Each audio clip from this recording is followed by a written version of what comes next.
In what can only be described as the most savage twist yet in the ongoing 50 Cent versus Rick Ross feud, things have officially gone from petty to prison.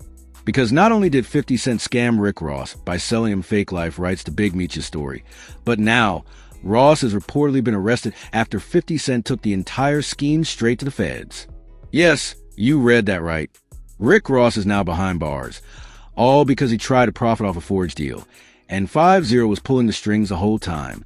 Please do not forget to like this video, share and subscribe to this channel if you want more updates like this. Thank you. Now let's get back into the video. Let's be real, this story reads like a movie script, but this isn't fiction. This is cold-blooded revenge, legal manipulation, and high-stakes humiliation delivered by none other than Curtis 50 Cent Jackson, the undisputed master of mind games in the hip-hop industry. And the craziest part? He's been planning this move for months, maybe even years.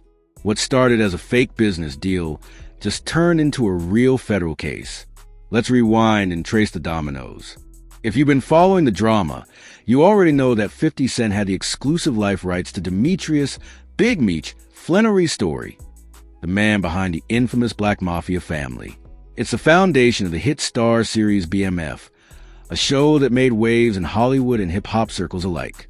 50 had the paperwork, the legal rights, and most importantly, Meech's full blessing. No questions, no gray area. But then enters Rick Ross, his longtime nemesis. Somewhere along the way, Ross caught wind that Big Meech might be disgruntled about how his story was being told on Stars.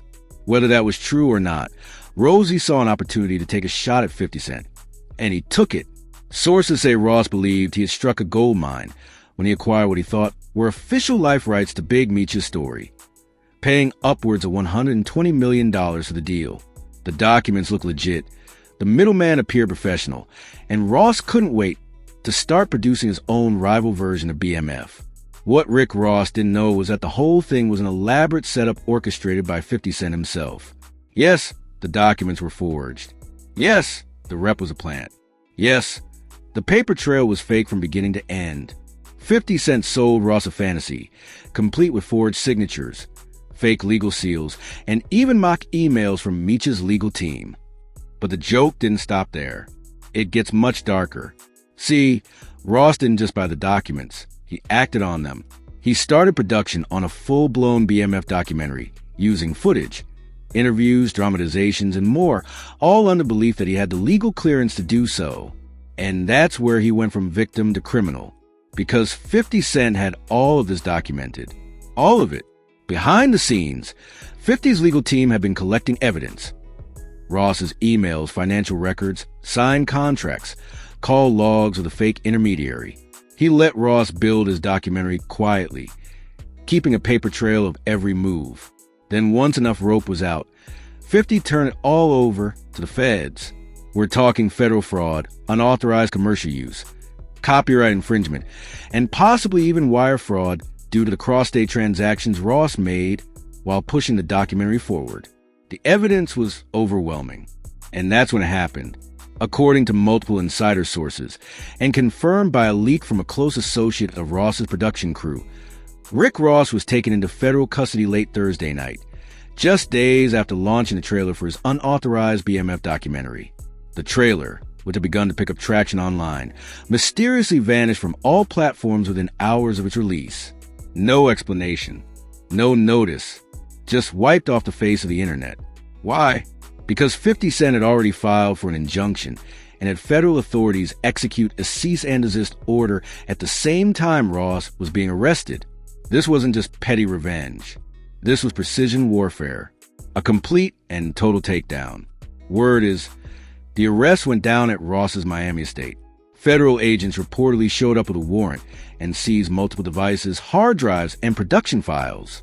They also froze the bank account that Ross used to finance the film.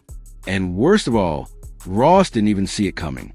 He thought he had pulled the ultimate checkmate. Turns out, he walked right into 50 Cent's trap. So why would 50 go this far? Why not just expose the scam and move on? Because for 50, this was never just about rights. This was about making an example. Rick Ross had been poking at 50 for over a decade, from diss tracks to baby mama drama to public stunts.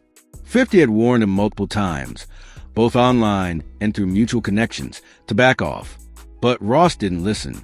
Instead, he got greedy, he got arrogant, and worst of all, he underestimated 50 Cent. That's the real kicker here. People always forget who 50 is. He's not just a rapper. He's a business shark, a TV mogul, and a man who holds grudges like championship trophies. If you wrong him, or even think about outsmarting him, he doesn't clap back. He strategizes. He waits. Then he strikes with maximum impact. And the impact this time? Rick Ross could be facing federal charges that carry years in prison. Not only that, but he's now facing multiple civil lawsuits. One from 50 Cent Production Company, another from the actual legal team representing Big Meech, and possibly even a third from investors who were unknowingly dragged into funding the fake BMF project. To make matters worse, Ross's music label is reportedly considering freezing all current deals until this legal mess is sorted out. That means his next album? Delayed. His clothing line? On pause. His endorsements? Already backing away. And in the midst of all this, 50 Cent is doing what he does best, laughing. He went back to Instagram, of course. This time, he posted a photo of Rick Ross's mugshot next to a screen grab of the forged document. The caption? Told y'all not to play with me. This ain't MMG, it's MGM. You bought a dream, and now it's a nightmare.